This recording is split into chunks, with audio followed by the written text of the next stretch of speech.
How do I make it gradual? I am afraid of talking in front of people, particularly when people are critical. I talk and then they look this way, or laugh, and then we get trembling. We hold the paper to speak, then he's trembling. How do you make it gradual? You make it gradual by telling the patient first to imagine himself talking to children, young people. Then Buddha. Are you afraid of Buddha? No. Okay. Now take a deep breath. You are imagining you are having children who are only 6 years and 7 years. As if you are a teacher. Now talk to them. Then he begins to talk. Are you afraid of this kid? No. Okay. Then let us imagine after 2 sessions, 3, 4 days, imagine that there are 9-year-olds. They are not in the garden, but in the 2nd or 3rd grade. Then you are talking to them, explaining a lesson to them. You are a teacher. Let us imagine you are a teacher, and you are talking. Okay, you have done this? Yes. Do you feel tense? No. Okay, there are 12. Then you begin to feel he's a bit tense. When he feels tense, he raises his eyes are closed, he raises his finger like this. When he raises the finger like this, the therapist will note that he's anxious. So the therapist will stop and take him back to younger kids. Again, let us imagine the 10-year-olds. Again. Are you no anxiety? Okay. Then let us go back again. 11. Let us go to 20-year-olds. Now I don't feel tense with 12. Okay, let us go to higher people. University students. Then you go on until you are talking to people, your own colleagues. Your own colleagues in the office, talk to them. Explain to them that I have been in such a place. Tell them a joke. Now you train him on this. Then he goes up, until he's completely cured. Here, the art is in how to make the right hierarchy. Step by step. While the person is put in place. This is what is done. This is the classical way of doing systematic desensitization. You read the paper. I changed all that. I changed it. And I made the following changes. First of all, I do not want the person to lie down silent and unfold. After I tell him imagine so, then I tell him what are you imagining? Speak. This has not been done in psychotherapy before, in systematic desensitization. I make the patient begin to talk, and then many patients begin to get involved more. Yes, I can see myself in the rice field and doing this and doing this. Then, yes, I can see myself now. Now I'm talking to these kids. Yes, I see one of them is not behaving well. Then I shout at them. Be aggressive. Don't be afraid. You stupid boy, pay attention. Then he repeats. You stupid boy, say it strongly. So now I know what he's imagining. It's not, I'm not leaving it in a silent way. Also, another important change that I made is that I do not ask you to raise a finger. There are a number of behavior therapists who say this raising of the finger is not really good, because at times the therapist is treating and he does not see the finger. And sometimes the patient do not like the therapist to feel that his therapy is not working, so he does not say he is anxious. He doesn't raise a finger, but his face shows that he is afraid. But when I ask the patient to talk, as soon as he becomes tense, I can notice it in the way he is speaking, his voice.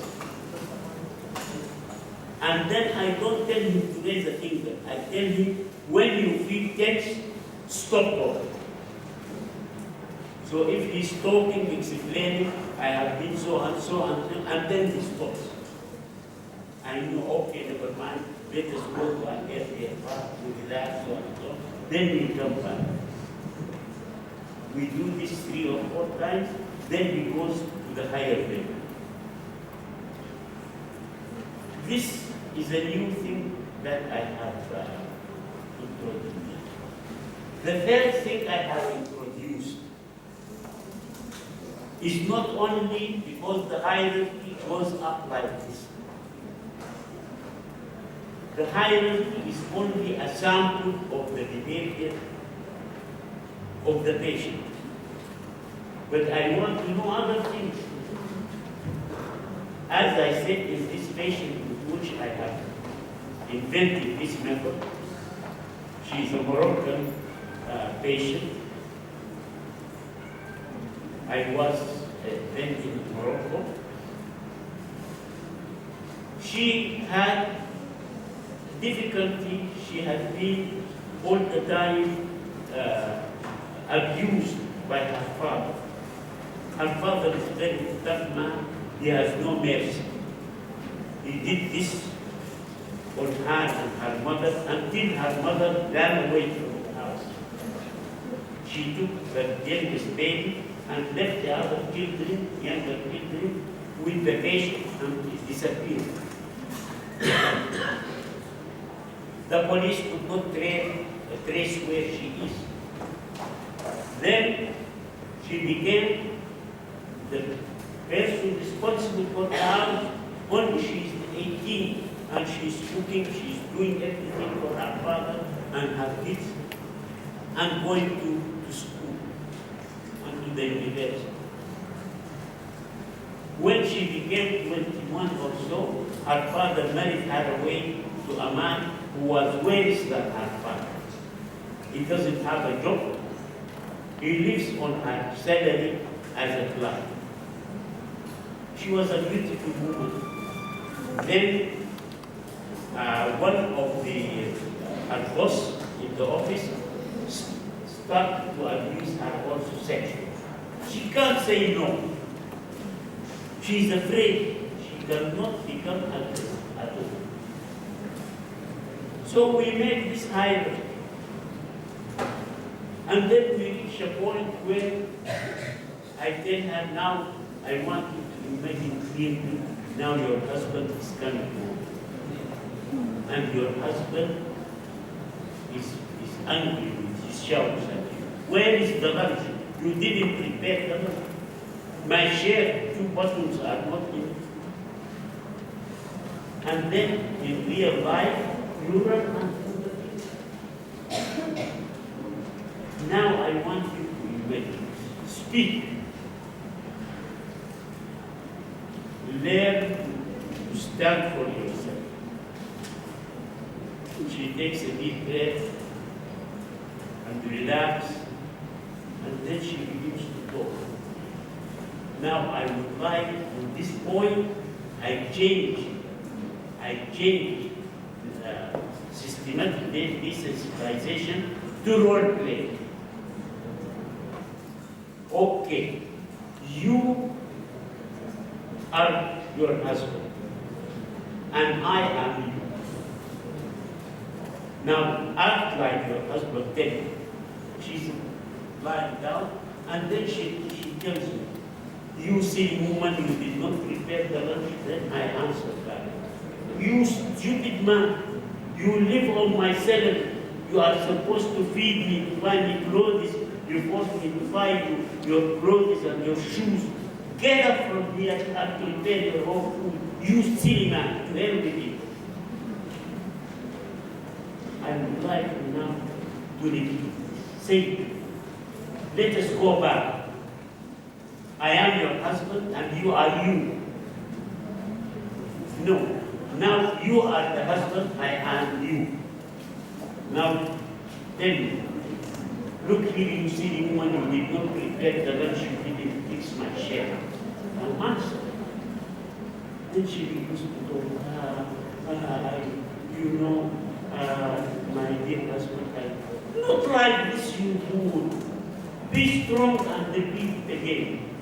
Then when we go on this again and again, then she begins to shout in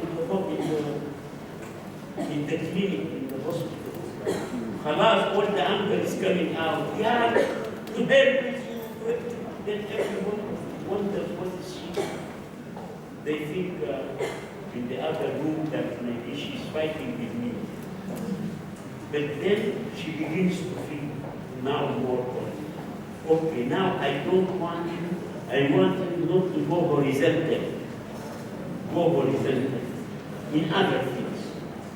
Then she begins to talk. At one time he has come so and so.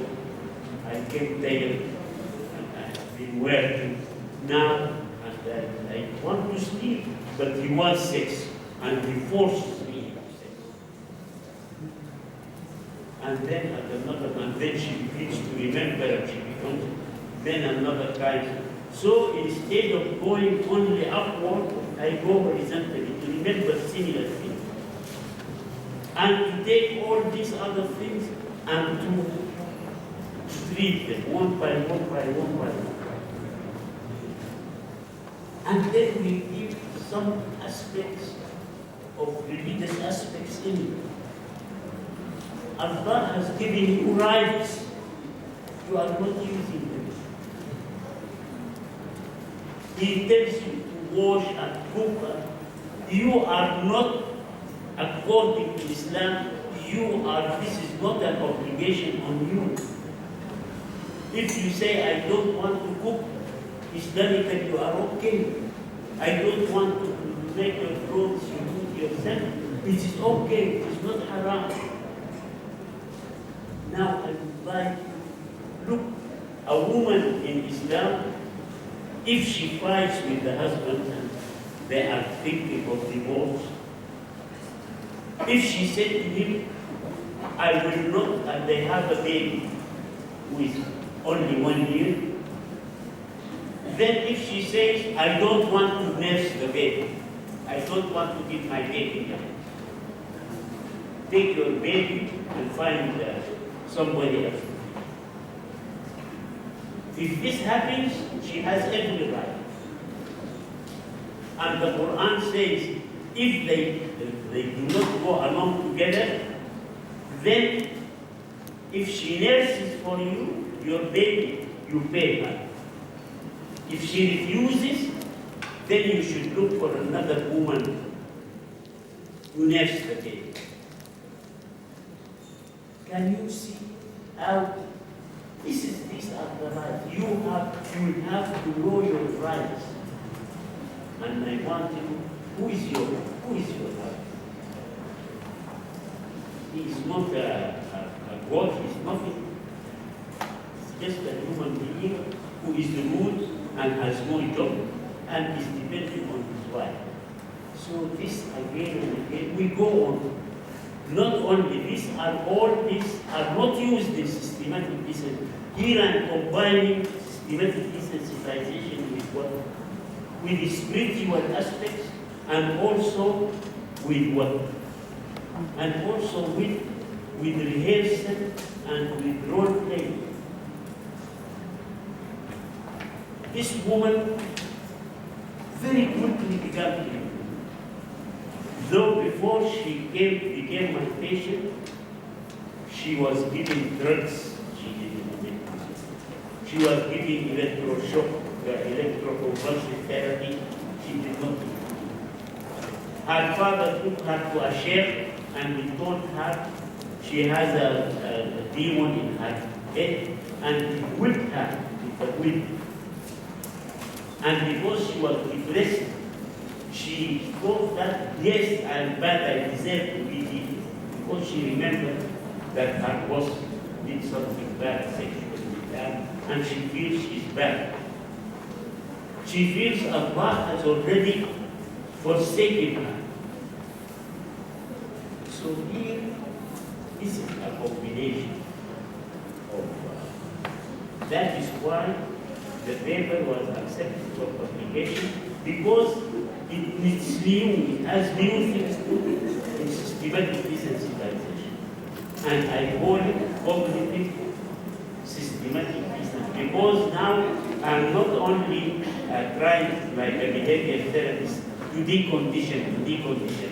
I am also using cognitive therapy to combine with that. And as some psychologists in the West refer to this study, and it's one of the early studies which change behavioral therapy into cognitive behavior. Now, you will have to be original, creative in making the right kind of habit. I can give you examples of hierarchies that I have devised in treating. For example, one patient had a fear here. Maybe question and translation. Okay.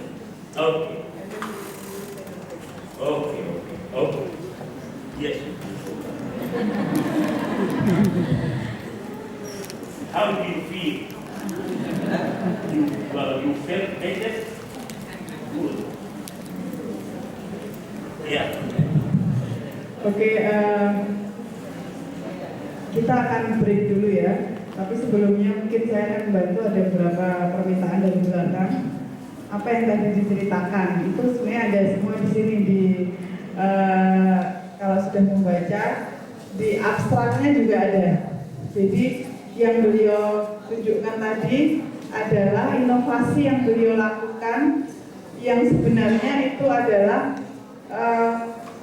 inovasi yang bisa disebut sebagai cognitive behavior therapy jauh sebelum Beck merumuskan cognitive behavior therapy. Jadi beliau memberi inovasi terhadap Wolpe, systematic desensitization yang dilakukan oleh Wolpe. Yang pertama, kita di selain instead of menyuruh pasiennya diam saja, beliau melibatkan mereka dalam imajinasi. Seperti tadi yang dilakukan pada Mas siapa namanya tadi? Mas Mubarok. Tadi kan dia bertanya, bayangkan tempat yang nyaman, terus di mana? Terus dia bilang, kamu sekarang berada di mana? Terus Mas Mubaroknya bilang, rice field, di sawah. Terus kemudian beliau melanjutkan imajinasi itu sesuai yang dibayangkan oleh Mas Mubarok. Jadi, oh ya di rice field itu ada begini-begini, kamu bisa merasakan anginnya kayak gini-gini. Dan beliau mengajak dialog dari imajinasi itu, dan itu ternyata membuat dalam pengalaman beliau membuat pasien lebih terlibat dan bisa berimajinasi lebih jelas. Terus kemudian yang kedua yang beliau sampaikan di sini tadi adalah bukan rising finger jika merasa cemas, kan tadi suruh naik ke hierarki ya. Itu jika merasa cemas tidak rising finger, tapi ngomong, silahkan ngomong.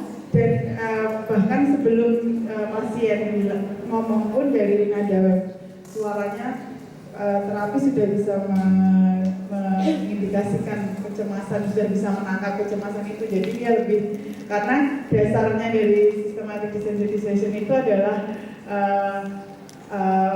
strict behavior, teori behavior, stimulus respon. Jadi tidak peduli dengan apa yang dirasakan dan dipikirkan oleh dia. Jadi mereka nggak ngomong, ini cuma sangat mekanis ya. Nah, dan beliau memberi improvisasi di situ. Terus yang ketiga itu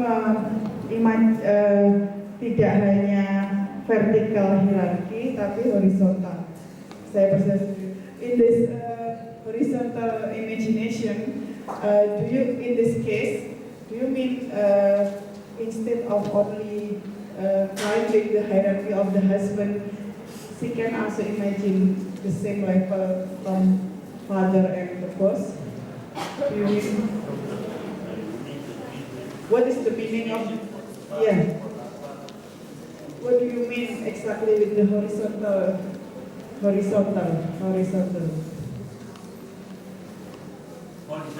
Yeah. So it's while imagining the husband, yeah. When I have treated one aspect in which she did not fix his share and did not prepare the husband for the husband. Then, and she had, we tried to treat this. But then I tell her to go, instead of going to the next step, to go horizontally, meaning to remember other cases similar to this. Related to the husband. Related to the husband. Ya, jadi begitu. Jadi enggak, karena kan skenario untuk hierarki itu nanti dibuat ya, terapinya yang menskenariokan kan. Jadi selain yang diskenariokan itu sebelum naik ke atasnya beliau juga menyarankan horizontal. Jadi kan tadi misalnya sumber kecemasannya adalah karena dia dimarahi suaminya karena nggak menyiapkan lunch. Dia disuruh mengimajinasikan hal yang sama, yang tingkat anxiety-nya itu sama, tingkat kecemasannya itu sama. Misalnya hal lain lagi yang berhubungan dengan suaminya itu. Jadi itu adalah dan di situ pada saat si klien itu menceritakan tentang horizontal imajinasi tadi, beliau memasukkan diskusi atau nasihat-nasihat spiritual gitu ya, menggunakan Quran, menempatkannya seperti kayak apa, itu bukan kewajibanmu untuk mencari nafkah dan sebagainya, itu kan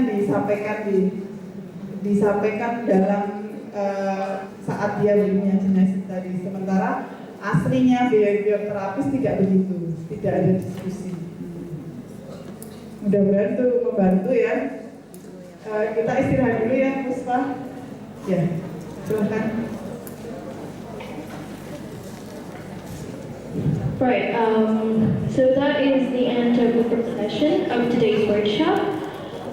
Setelah ini kita akan ada morning break, mungkin di ruangan saja, sekitar 15 menit. Dan kami persilakan kepada para peserta untuk menikmati snack yang sudah dibagikan. Nanti sesinya akan mulai kurang lebih pukul 10.25. Ya. Terima kasih. Demikian, wassalamualaikum warahmatullahi wabarakatuh.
Budaya.